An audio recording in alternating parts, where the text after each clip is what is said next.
ఈ స్టోరీలో ఉన్న వ్యక్తి పేరు షావోలింగ్. అతనికి 30 ఇయర్స్ ఉంటాయి. అతను అమెరికాకు వీసా కోసం అప్లై చేసిండంట. అతను ఎన్నిసార్లు అప్లై చేశాడంటే చాలా ఎక్కువ సార్లు అప్లై చేసిండు.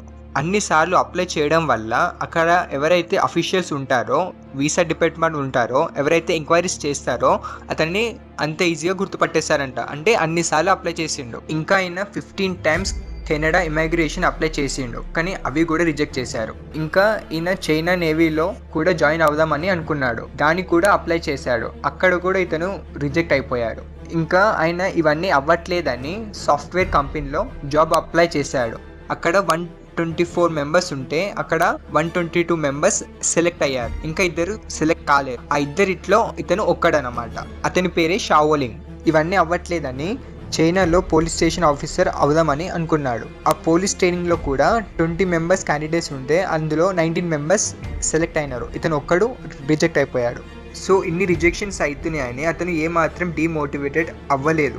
అతను ఇంకా సపోర్టివ్గా తీసుకొని కొంచెం మోటివేటెడ్ అయ్యి ఇంకేదైనా ట్రై చేద్దామని అనుకున్నాడు. ఇంకా మంచి ఒక వెబ్సైట్ స్టార్ట్ చేద్దామని, లైక్ అమెజాన్ ఇటువంటి చేద్దామని అతను అనుకున్నాడు. కానీ ఆయన దగ్గర అంత డబ్బులు లేవు. సో వాళ్ళ వైఫ్ దగ్గర గోల్డ్ తీసుకొని అది బ్యాంక్లో తాకట్టు పెట్టి డబ్బులు తీసుకున్నాడు. చాలా ఇయర్స్ నుండి తను కష్టపడుతూనే ఉన్నాడు. ఇప్పుడిప్పుడే సక్సెస్ అవుతుందనే టైంలోనే అది ఫెయిల్ అయిపోయింది. ఇప్పుడు అతను జైల్లో కూర్చున్నాడు. ఇది షావోలింగ్ లైఫ్ స్టోరీ. కానీ అతను గివ్ అప్ మాత్రం చేయలేదు. ఏ ప్రయత్నం చేయకుండా మాత్రం ఉండలేదు. అన్ని ప్రయత్నములు చేసింది కానీ లాస్ట్లో అతను ఫెయిల్ అయిపోయాడు. బట్ అతను మాత్రం గివ్ అప్ మాత్రం చేయలేదు. ఒకవేళ మీకు ఈ వీడియో నచ్చితే లైక్ చేయండి, షేర్ చేయండి, సబ్స్క్రైబ్ చేయండి. ఇంకా కొన్ని ఇంపార్టెంట్ విషయాలు నేను మీ దగ్గరికి తీసుకొని వస్తాను. Thank you for watching. Subscribe.